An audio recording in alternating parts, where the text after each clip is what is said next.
What's up, guys? It's Dweebo. I've got the holy grail of VR. That's right, PlayStation VR. Sony has come out with their VR. There's been the Oculus. You've seen the Vive. You've seen all that stuff. And I decided to go this route to get the PSVR. And I just wanted to talk about it. I'm going to cut in some gameplay, off TV gameplay. So bear with me on that. Get to that in a second, and some shots of me maybe playing some stuff, moving around, looking like an idiot for your enjoyment.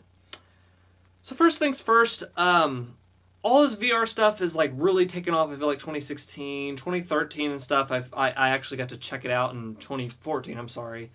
At PAX East, I got to try out an old model at this booth off in the distance, because the main Oculus Rift booth at that moment was like, it was packed. Like, you couldn't get into the main booth. There was like a fire hazard. There was only so many people in line.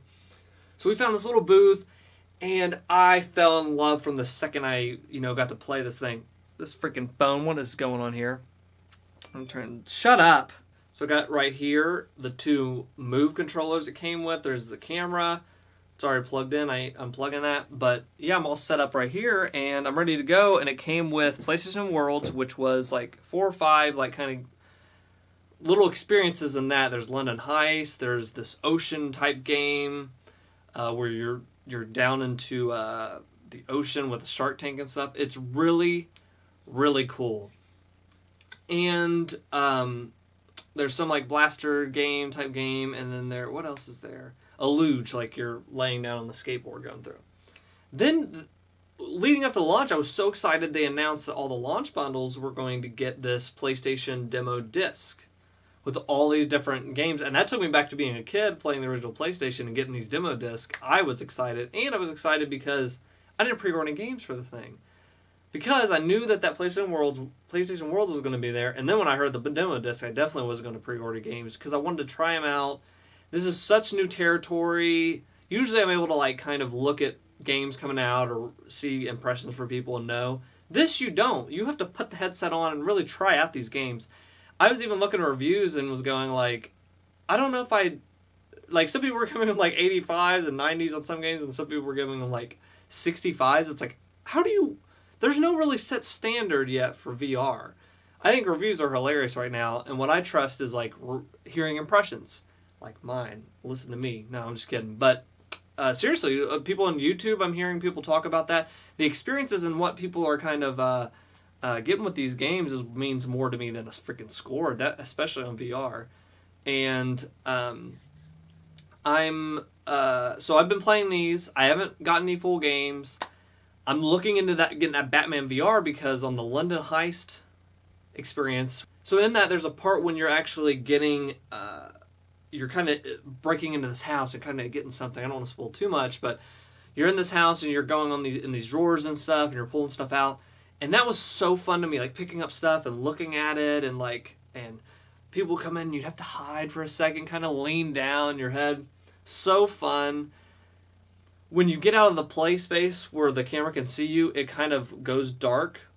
Some games handle it differently where they'll kind of show like this little invisible line if you're getting close to outside the play area where they've scanned to see the camera can see you. Other games will, like I said, other games will kind of fade it black. What I believe this headset has versus the other ones is the games. I think that they are polished. I think this headset feels great on your head. It's not too restraining, and that's what was a problem with some of the Oculus and the Vive people have said. Maybe some of the prototypes, I don't know about the full ones now, but it just snaps on real easily like this. You can pull back this button right here. You can tighten it with this little knob. On the bottom here is this button that you push. Let me see. Yeah, right here, and this goes in and out, so you can kind of adjust the how close this is to your face. With my glasses that I'm wearing, I tried to go glassesless. Tried to take off my glasses and try to use it, and my eyesight's too bad, so I couldn't do it. It was still kind of like a little bit blurry for me. So I have to, but luckily the glasses do work with it. Sometimes I get spooked that I'm going to scratch the, the kind of glass right here. But if I do, I'll just scream at the top of my lungs. I think that's the only thing I can do. But it feels sturdy. It feels great on your head. Yeah, it looks cool for as cool as putting a big giant thing on your head is going to look. The lights come on blue and stuff. There's lights that go all the way around it so that when you can actually look around still at stuff like behind you, but you can't use those move controllers. The move controllers need to be in place of the cameras, and that is something that I don't know if Oculus does it, but for sure Vive, you can turn around 360. You can, fully be immersed into a world, whereas this, you have to have the move controllers, at least the move controllers in front of the camera to see. I think it does a pretty good job at tracking. There's been sometimes it's kind of off, but I feel maybe that could be because of my room being so small. Job Simulator, I have to sit back and put this down and kind of sit down on it to be able to track. It uses so much space for Job Simulator. So, but other games have been fine, even in the small space. Just make sure you do kind of give yourself some space out here. At first, when I first started, I was all the way towards this wall right here. And I was reaching out and kind of tapping that. And it kind of took me back to the days of the Wii when you'd almost throw that freaking, the controllers over at the TV. This was more of an issue of when you have this thing on, you are immobile to know what's around you. And when you have to readjust your head on these things, the headset, I have to take my headphones off that I'm using. I'm using these cupped headphones, which works great with a 3D audio, by the way. But take that off, pull the headset back, take that off, and then I'm able to whatever. But usually what I'll do is I'll be blind and I'll just kind of Frankenstein it till I find my move controllers I put down. Or if the game uses the DualShock, I'll pick that up and try to kind of feel around in the darkness for the controller I need to play the game. Because some games are only DualShock.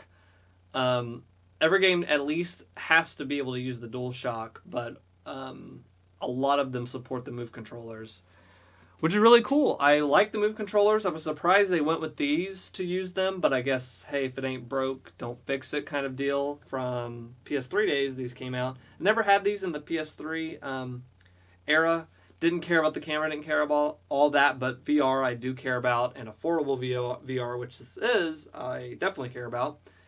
And again, these came with the launch bundle, so that's really cool. My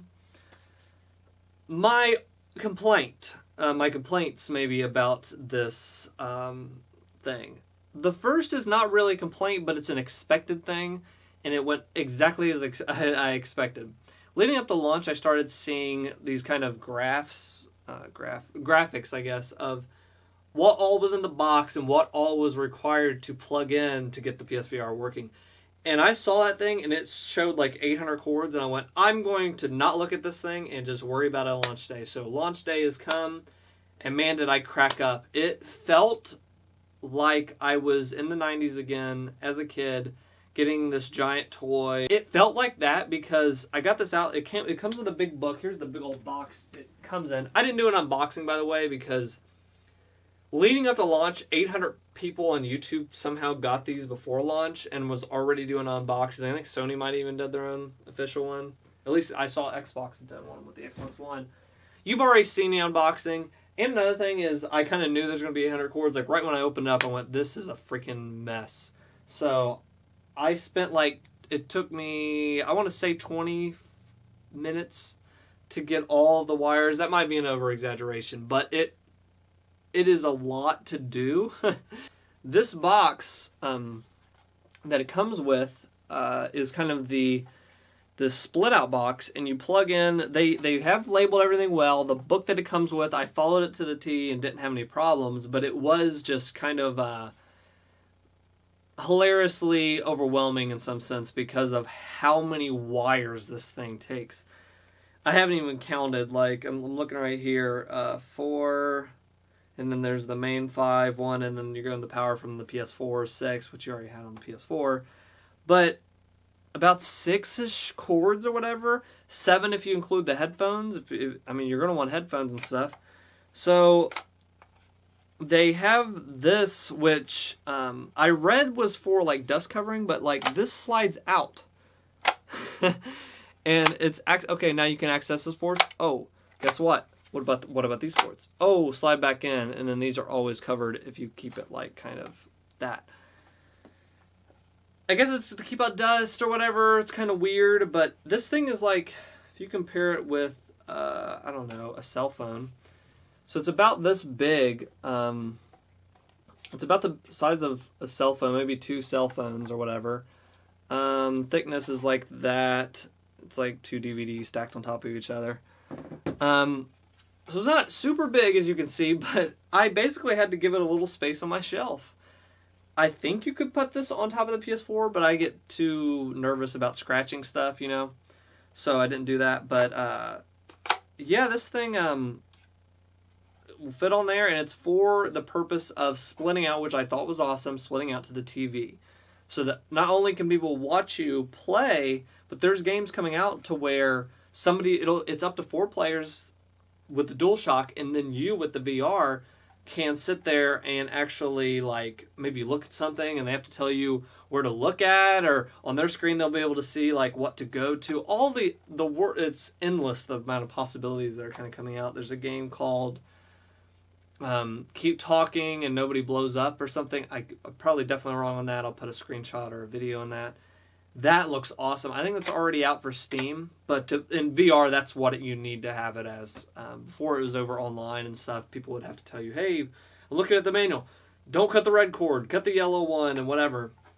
In VR, it's really, I think that'd be the gameplay and stuff I saw of it looked really cool. But yeah, this kind of splits out. There's a fan even in here and stuff. I feel like I think there's audio and stuff too that it does, or for the 3D sound, that's kind of what it's doing as well. So yeah, I have to plug all this back in, but plugging all that stuff in is kind of daunting task. I was even going to bring this over to a friend's house for like a little party thing. I think I'm not going to do that. He's also getting it. He also ended up getting it, so luckily we don't have to do that. But I was thinking about that, saying I don't know if I would pick this up. This isn't something I'd pick up and bring to a friend's house for a freaking fun night with friends. You might if you really love your friends. I guess I don't love my friends that much. It's just a daunting task, all the cords you have to have for it. This and all this stuff is going to be hilarious to us in the next 5 to 10 years for VR.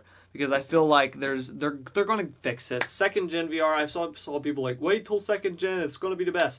You're right, it's going to be way better, and then the 3rd gen is going to be way better than that. But I was so hungry for a new experience. I was hungry to...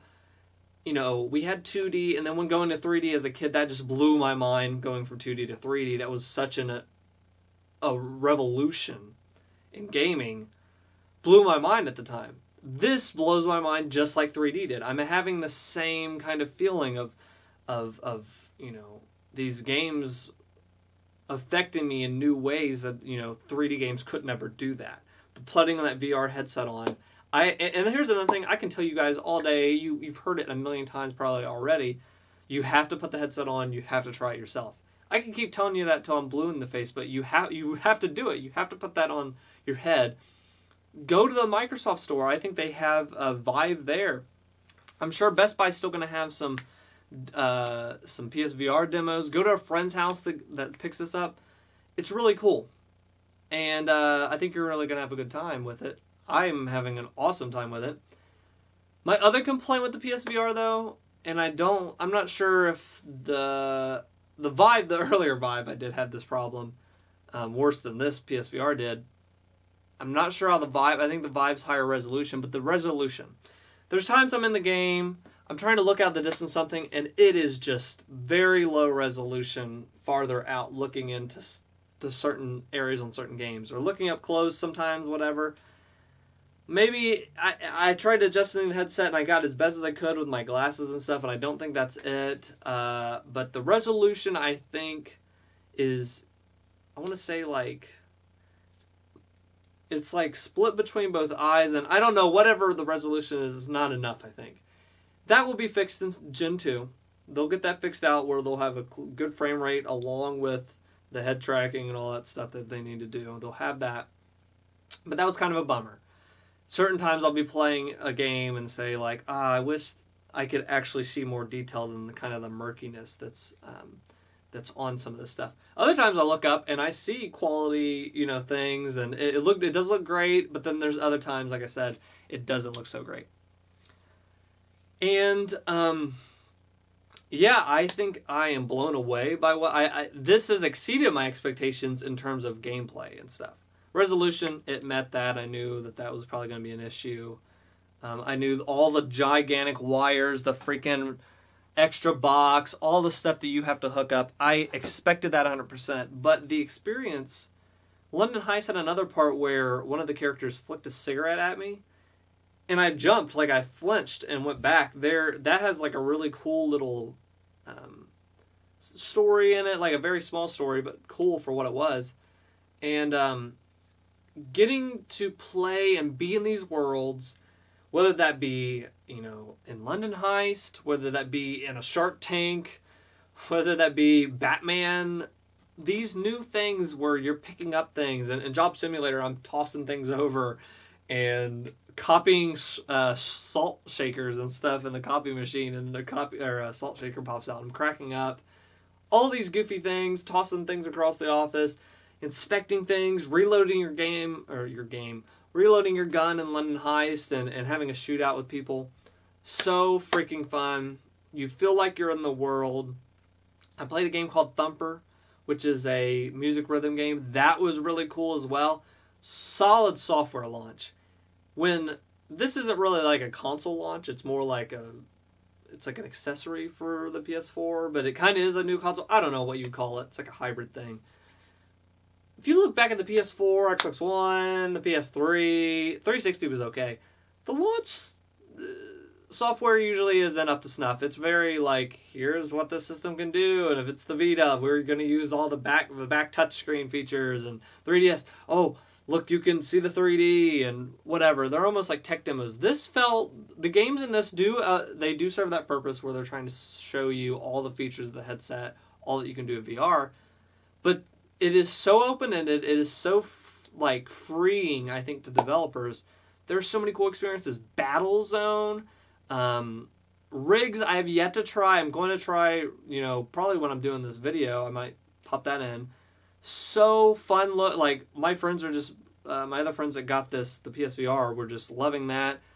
I loved Thumper. Like I said, it's a music rhythm game, and you're just in this, like, you're so zoned into that, and like, I was bobbing my head because I was getting into the beat to play that. So fun. And I really enjoyed the, what else did I have fun with playing? Wayward Sky, which, again, that was another one I went online to see reviews, and some of the reviewers are kind of like saying, hey, it's just average, it kind of falls apart, which makes me sad, because what I played was awesome. You're basically looking at this area with the main character as like an action figure, and you point. It's like a point and click VR. I think that's what the tagline is, like a point and click adventure in VR. And I'm pointing to where she should go, and then in this demo at least, and then I click on something and it'll go to like VR where I have to solve something or turn some valves or this little puzzle. Then it kicks me back out, and then I point again like I'm looking over this action figure world. So cool. Another thing I downloaded, I haven't got the full thing yet, was I thought it was a game at first, but I click it and there's a movie called Illuminette. I could be getting this wrong. It's called, I don't know what it is exactly, but it's a movie. And I was sitting there blown away because I'm watching this, like, it's this girl and her mother, I believe, and she has these like light wands. I don't know, but like it's all told without like voice or whatever. It's just these animated characters. And then at the end of it, it said, hey, do you want to download the full movie? I clicked, oh, let's see how much it is. I'm just interested. What does a VR movie cost? It was free, so I'm downloading the full thing. It's not the most amazing. Hey, it's not freaking Toy Story 4 here. I just did that for 4. That's 6. But, yeah, downloading a full movie for VR, and I'm sitting there looking like the ship came up at one point. I looked inside there, and this is the future, guys. Like, I feel like there's so much potential here. I don't know what it's going to go to, where we're going with it, but I'm so excited to be living in this time. We're so lucky to be living in this time, and I definitely want to recommend PSVR for people that have the money to spare. I sold some filming equipment I didn't use because I record other videos and stuff, and had the money to spare to get this. If I didn't have the money, I might wait on that to maybe come down a little bit in price. $500 though is great for. I think that they have cornered the market on mainstream VR. I think this is it. You'll hear like the Gear VR that kind of got. I saw my cousin got that and stuff, and I think those things are great. But I think this is full like awesome VR. I think it's viable, and I think the price is great, and this is the first one on the market to do it. And the software, like I said, the software launch is solid. The games that are on it are great. They're polished. There isn't stuff I felt like that was just kind of thrown together. Maybe, I mean, there probably is. But the number of titles that I was impressed with was just way more than I expected. And they all felt solid. And yeah, I would suggest if you have the money to do that, if you have to wait for it to go down in price, maybe a couple $100, if you don't have the money, I think that's okay too. And if you're saying, hey, this sounds cool, but you spooked me with saying, like, wait for Gen 2, then go ahead and wait for Gen 2. Gen 2 will absolutely be better. I think we'll lose some of the wires. We might lose all the wires. I think they're really pushing to get this thing just running on the headset itself and not on, plugged into a console. Maybe that'd be cool too. Maybe just have the next one just have one cord to the power thing. I don't know. So yeah, I'm really impressed with the PSVR. Way more than I thought I was going to be. I knew it was going to be cool. I knew I'd tried the Oculus. I knew that this was more technology than those early prototypes of the Oculus I tried. But yeah, so let me know what you guys think. It's kind of a longer video. I'm going to show, there's been gameplay of me playing. Hopefully I put in a lot of that. Thank you guys for watching. Subscribe, whatever you want to do. Dweebo here. And I'm guess what? I'm tired of this reality. I'm tired of talking to the camera. I'm ready to leave. Guess where I'm going? Somewhere else. Ow. Okay, so you just pull this cord back. Oh, I gotta pull this out. Oh, it's out as far as I can go. Why the frick? Okay. Hey. Okay, see you later. See you later, alligator. Oh, shoot.